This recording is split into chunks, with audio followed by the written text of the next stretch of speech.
So guys now we are back in the second part of this chapter. आपने rebels and Raj का पहला part देख लिया है आई होप, और अभी आप सेकंड पार्ट शुरू करने जा रहे हैं। वीडियो की डिस्क्रिप्शन में लिंक है हमारी गूगल प्ले स्टोर का, चाहे तो आप उसे डाउनलोड कर सकते हैं, अदरवाइज आप स्कैन करके यहाँ से भी डाउनलोड कर सकते हैं। हमने पिछली क्लास के अंदर ये पढ़ने की कोशिश करी थी कि जो क्या कहते हैं आपका पूरी तरीके से रेवोल्यूशन हुआ था, उसके पीछे की ग्रेवी कुछ इस प्रकार की थी। बहुत सारे कॉजेज हमने देखे थे। हमने जाना था कि क्या कहते हैं अगर मतलब बैटल हुआ था, अगर आपका 1857 का बैटल हुआ था, तो उसमें बहुत सारे कॉजेज हमने देखे थे, और कॉजेज थे हमारे ये वाले। हमने political, military, social, economic, administrative and religious cause देखा था। और वीडियो के पहले सीरीज में हमने पॉलिटिकल कॉज के ऊपर काफ़ी कुछ डिस्कशन करा था। नहीं आपने जाना है तो ज़रूर जानने की कोशिश करिएगा।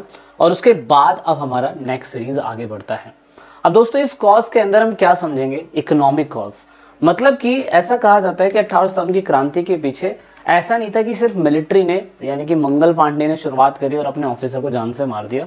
वो एक इमीडिएट कॉज बोला जा सकता है कि उस समय की सिचुएशन वो थी, दैट इज वाई वो ऐसा हो गया। लेकिन दोस्तों इकोनॉमिक कॉज ये कहता है कि भारत के अंदर जिस तरीके से कॉलोनियल गवर्नमेंट बनी, उससे अर्थव्यवस्था में, भारत की अर्थव्यवस्था में बहुत ज़्यादा इफेक्ट पड़ना चालू हो गया।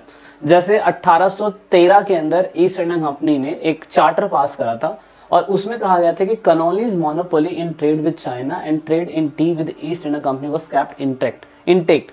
मतलब कहने का मतलब ये था कि 1813 के अंदर एक एक्ट आया। इस एक्ट के तहत ये कहा गया कि अब ईस्ट इंडिया कंपनी जो है ना, चाय का व्यापार सिर्फ ईस्ट इंडिया कंपनी चाइना से कर सकती है, दूसरा कोई और ट्रेड नहीं करेगा। तो ऐसे में हम कह सकते हैं कि इकोनॉमिक इम्पैक्ट ये पड़ा कि दूसरी कंपनीज या भारत की ट्रेडिंग कंपनीज जो थी उस टाइम पे किसी और कंट्री के साथ व्यापार नहीं कर सकती थी। तो ऐसा ब्रिटेन की पार्लियामेंट में ईस्ट इंडिया कंपनी के द्वारा ये लॉ पास हुआ।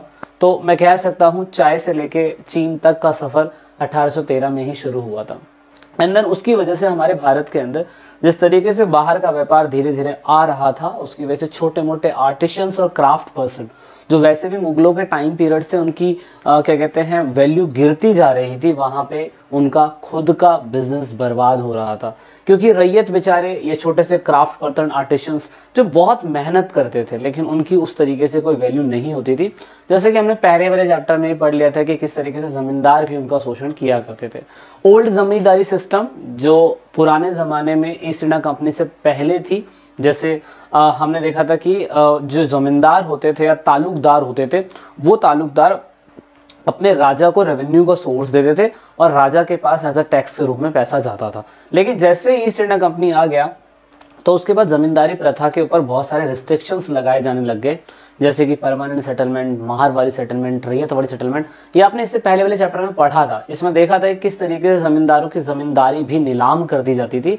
तो इसी वजह से अंग्रेजों के खिलाफ, खुद ब्रिटिशर्स के खिलाफ आपके जमींदार भी आ चुके थे। तो जमींदारी सिस्टम के अंदर हमने देखा था किस तरीके से अंग्रेज लोग उनकी जमींदारी भी नीलाम कर देते थे। हमने रैयत वाले सिस्टम के अंदर और परमानेंट सेटलमेंट के अंदर हमने इसके बारे में काफी पहले भी डिस्कशन किया हुआ है।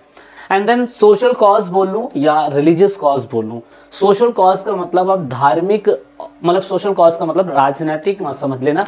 सोशल कॉज का मतलब सामाजिक है पूरी तरीके से, जहाँ पे समाज में मतलब कह सकता हूँ कि कोई गरीब व्यक्ति है या छोटे वर्ग का व्यक्ति है, उसको उस तरीके से वैल्यू ना दी जाए, तो वो एक सोशल कॉज हो गया। मतलब जैसे कि अंग्रेजी ऑफिसर्स जो थे वो बड़े रैंक पे जा सकते थे, लेकिन छोटे रैंक पे हमेशा इंडियन ऑफिसर्स रहते थे, चाहे वो कितना ज़्यादा पढ़े लिखे, समझदार या फिजिकल बॉडी से फिट क्यों ना हो। लेकिन वहाँ पे ऐसा होता था कि अब्यूजिव लैंग्वेज जो है खुद ब्रिटिशर्स लोग जो है इंडियन सोल्जर के साथ किया करते थे। तो वो एक सोशल कॉज में मान सकता हूँ।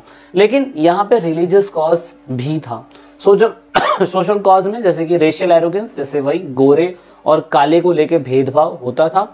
सोशल रिफॉर्म लेजिस्लेटिव, सामाजिक सुधार विधान। सोशल कॉज में ये भी देखा गया कि खुद अंग्रेजी सरकार जो थी वो जानबूझ के इंडियंस के लॉ को, इंडियन की लाइफ के अंदर, इंडियन के खुद के रिलीजियस या कल्चर को लेके इम्पैक्ट डाला करती थी। इससे क्या होता था? इससे पूरी तरीके से कहीं ना कहीं समाज के अंदर ब्रिटिशर्स के खिलाफ या ब्रिटिशर्स के प्रति उनके मन में एक तरीके से ये सिस्टम बैठ जाता था कि ये वो जानबूझ के इनके कल्चर के अंदर इन्वॉल्व हो रहे हैं। तो ये भी एक कारण हो सकता था, जैसे कि विडो रीमैरिज एक्ट ये नहीं लागू करना चाहिए था, क्योंकि भारत के अंदर महिलाओं का पुनर्विवाह एक तरीके से कस्टम ठीक नहीं माना जाता था, लेकिन अंग्रेजों ने ऐसा किया क्योंकि वहाँ पे क्या कहते हैं उनकी कंट्री के अंदर महिलाओं को बड़ा सम्मान होता था उस टाइम पीरियड पे, इसीलिए। तो ये एक सोशल कॉज भी माना जा सकता है। Introduction of railway telegraph suspicious of Indians, मतलब जो रेलवे बनाया गया, टेलीग्राफ बनाया गया, तो बहुत से लोगों को संदेह होने लग गया कि सोशल कॉज का भी एक कारण हो सकता है कि ये हमारी लाइफ पे इम्पैक्ट करेगा। रिलीजियस कन्वर्जन इनटू क्रिश्चियनिटी, तो क्रिश्चियन मिशनरीज बहुत सारे थे भारत के अंदर जो कोशिश करते थे कि इंडियंस को लालच दिया जाए और ये कहा जाए कि आप पूरी तरीके से क्रिश्चियन बन जाओ, और क्रिश्चियन बनने के बाद जो फ्रीडम आपको इंडियन होते हुए नहीं मिल रही है वो फ्रीडम आपको पूरी तरीके से क्या कहते हैं क्रिश्चियन बनने के बाद मिल जाएगी। तो ये एक रिलीजियस कॉज में बोल सकता हूँ कि उस टाइम पीरियड पे यहाँ पे ब्रिटिशर्स जो थे इंडियंस के साथ किया करते थे। एंड देन उसके बाद banning of religious symbols. Banning of religious symbol का मतलब क्या है दोस्तों, अगर कोई आर्मी के अंदर है तो उनका एक प्रॉपर ड्रेस कोड होगा। कोई भी व्यक्ति जो है अपने धर्म का छल्ला, माला, कड़ा या कोई टैटू ये सब नहीं कर सकता है, जैसे आज भी इंडियन मिलिट्री के अंदर होता है। वो इसी टाइम पीरियड से ही लागू हुआ था, क्योंकि ब्रिटिशर्स ने ऐसा कहा कि ऐसा कभी नहीं होना चाहिए कि आपको मतलब अपने खुद के धर्म के रिलीजियस चीजों को आप पहनो। तो ये एक रिलीजियस कॉज भी बोला जा सकता है। And then administrative cause. Administrative cause में सबसे पहले बोला जाता है कि अंग्रेज ही सरकार थी जिन्होंने सबसे पहले भारत के अंदर करप्शन जैसी चीजें लेके आए। इससे पहले तो भारत के अंदर घर की तिजोरियां भी खुली होती, तो लोग ऐसा कुछ नहीं करते थे, है ना। तो घूस लेने वाला सिस्टम उस समय इंडिया के अंदर इन्होंने इंट्रोड्यूस करा। No Indian appointment in the higher post, ये बहुत बुरा था। एडमिनिस्ट्रेटिव कॉज में बोला जाता था कि प्रशासनिक कॉज में कि कोई भी बंदा इंडियन हो ना उसको हायर पोस्ट पे लाने ही नहीं दिया जाता था। एज अ क्लर्क की पोस्ट सबसे बड़ी मानी जाती थी। Then military cause. Military cause तो हमने मेन कॉज पढ़ा ही था। मिलिट्री कॉज में हमने देखा ही कि 19 मार्च को जैसे ही मंगल पांडे को पता चला कि भाई ऐसा ऐसा कुछ है कि जो कारतूस है, जो कार्ट्रेज है, उसमें सूअर की चर्बी का लेप बना हुआ है, और वो चीज क्या कहते हैं मंगल पांडे को बहुत बुरी लगी, और इसी वजह से उन्हें 8 अप्रैल को मार दिया गया था, है ना।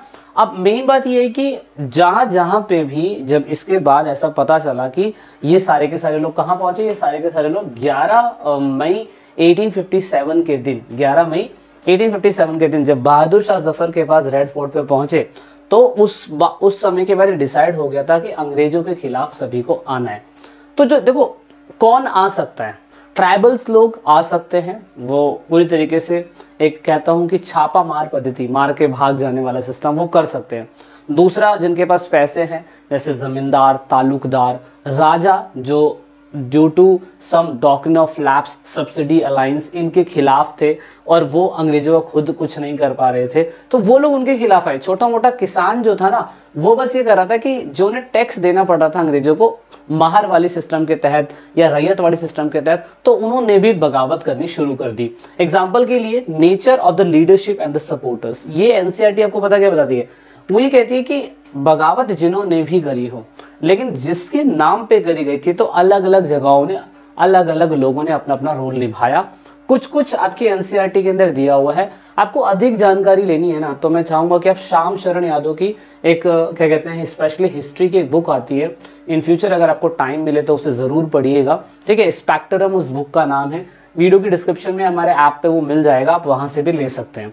अब सबसे पहले दिल्ली के अंदर बहादुर शाह जफर थे, बहुत बूढ़े हो गए थे, 94 ईयर्स के, तो वो नहीं लड़ सकते थे। उन्होंने एक अपॉइंट करा जनरल, जैसे हम बख्त खान बोलते हैं, ठीक है। बख्त खान जो है उनकी जगह पे अपॉइंट हुआ। तो कह सकता हूं कि पूरी आर्मी या पूरे भारत के अंदर जहां पे भी अटैक हो रहा है, जहां पे भी लड़ाई हो रही है, उसमें बख्त खान एक मेन जनरल है। सारी रिपोर्ट इसी के पास जाएगी और वो बहादुर शाह जफर के पास इन चीजों को पहुंचाएगा। उसके बाद कानपुर के अंदर मैं कह सकता हूं, कानपुर के अंदर पेशवा बाजीराव सेकंड जो थे, उनके बेटे नाना साहब जो थे, उन्होंने पूरी तरीके से इस चीज को देखने की कोशिश करी। कहां पे? कानपुर में। अब देखो नाना साहब के बारे में 11.4 में इनकी पिक्चर दिखा रखी है। रियलिटी तो किसी को नहीं पता है कि उनका चेहरा कैसा है, बट बना रखा है। 1858 के अंत में जब विद्रोह विफल हो गया, नाना साहेब भागकर नेपाल चले गए। उनके भागने की घटना को नाना साहेब के साहस और बहादुरी की कहानी का हिस्सा बताया जाता है कि उस समय सिचुएशन कुछ ऐसी हुई होगी 1858 के अंदर कि वो यहाँ नहीं रहे, नाना साहब नेपाल चले गए थे। अब उसके आगे की स्टोरी आपको कहीं और जानने को मिलेगी। उसके बाद अगर हम यहाँ की बात करें झांसी की, तो झांसी में तो खूब लड़ी मर्दानी, वो तो झांसी वाली रानी थी, क्योंकि उनके हस्बैंड गंगा राव जी की डेथ हो गई थी। बेटे आनंद राव को बांध के वो लड़ने को तैयार थी, तो इनके ऊपर तो फिल्म भी बनी हुई है कि झांसी में ये रोल कर रही थी। और उसके बाद खुद लखनऊ के अंदर से वाजिद अली शाह, लखनऊ के अंदर वाजिद अली शाह को तो वैसे निकाल दिया था, उनकी जो मैडम थी, मैडम बोले तो बेगम जो थी, वो और उनका बच्चा जो था ब्रजेश कादर, वो लखनऊ के अंदर अपने फादर का बदला लेने के लिए पूरी आर्मी को लेकर इकट्ठा हो गए थे। और उसके बाद एक व्यक्ति हैं जिन्हें हम कुंवर सिंह बोलते हैं, बाबू कुंवर सिंह भी नाम है इनका। और दोस्तों ये एक तरीके के उस टाइम पीरियड पे बहुत इंपॉर्टेंट व्यक्ति माने जाते हैं, क्योंकि ईस्ट इंडिया कंपनी के खिलाफ इन्होंने भी लड़ाई लड़ी थी। ये एक तरीके से मैं कह सकता हूँ, ये भी क्या कहते हैं, यहाँ पे जगदीशपुर स्टेट लिखा हुआ है, यहाँ पे वहाँ के महाराजा थे और वहां से इन्होंने क्या कहते हैं उस टाइम पीरियड पे अंग्रेजों के खिलाफ लड़ाई लड़ी थी। एंड देन उसके बाद एक और व्यक्ति हैं मौलवी अहमदुल्ला शाह। मौलवी अहमदुल्ला शाह ने 1857 के विद्रोह में अहम भूमिका निभाने वाले बहुत सारे मौलवियों में से एक थे। हैदराबाद में शिक्षित शाह काफी कम उम्र से ही उपदेशक बन गए और 1856 में उन्होंने अंग्रेजों के खिलाफ जिहादत का प्रचार करा और लोगों को विद्रोह के लिए तैयार करा और गांव गांव गए और उनको बताया कि हमें अंग्रेजों के खिलाफ कैसे लड़ना है। ये है मौलवी, मतलब बहुत सारे मुस्लिम्स भी जो थे वो अंग्रेजों के खिलाफ उस समय थे, तो एक अच्छी बात है। उसके बाद कानपुर के अंदर क्या कहते हैं आपके ये थे, लेकिन यहाँ पे झांसी के अंदर रानी लक्ष्मीबाई का साथ देने वाले तात्या टोपे जो थे वो इस टाइम पीरियड पे झांसी में उनके साथ थे और इस चीज के लिए लड़ रहे थे। दूसरा शाहमल, ये शाहमल उत्तर प्रदेश के बड़ौद परागना के एक बड़े गांव में रहने वाले एक व्यक्ति थे और जो 84 गांव में फैला हुआ था। शाहमल ने 84 देश के मुखिया और काश्तकारों को संगठित करा। इसके लिए उन्होंने रातों रात गांव में सोए हुए गांव के लोगों को जगाया और लोगों को अंग्रेजों के खिलाफ विद्रोह के लिए तैयार करा। शाहमल के आदमियों ने सरकारी इमारतों पर हमला करा, नदी के पुल ध्वस्त कर दिए, पक्की सड़कों को खोद दिया सरकारी फौज का रास्ता रोकने के लिए, और उन्होंने गुप्तचरों का भी इस्तेमाल करा ताकि वो अपने नेटवर्क को सॉलिड बना सके।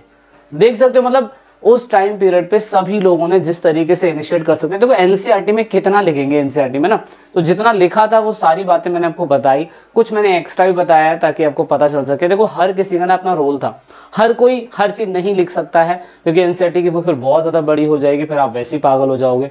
इसीलिए इस सेकंड पार्ट के अंदर दोस्तों इतना ही था। इस तरीके से फाइट होना चालू हुई, अंग्रेजों ने किस तरीके से इसके खिलाफ इस युद्ध को जीता होगा उनके लिए बहुत बड़ा चैलेंज था, लेकिन एकदम से सब लोगों का एक हो जाना वो बहुत बड़ी बात थी। सो दोस्तों ये सेकंड पार्ट था, वीडियो के थर्ड पार्ट में आप लोगों को जल्दी मिलेंगे। So this is and this video. जय हिंद, जय भारत, वंदे मातरम। वीडियो अच्छी लगी तो लाइक शेयर सब्सक्राइब।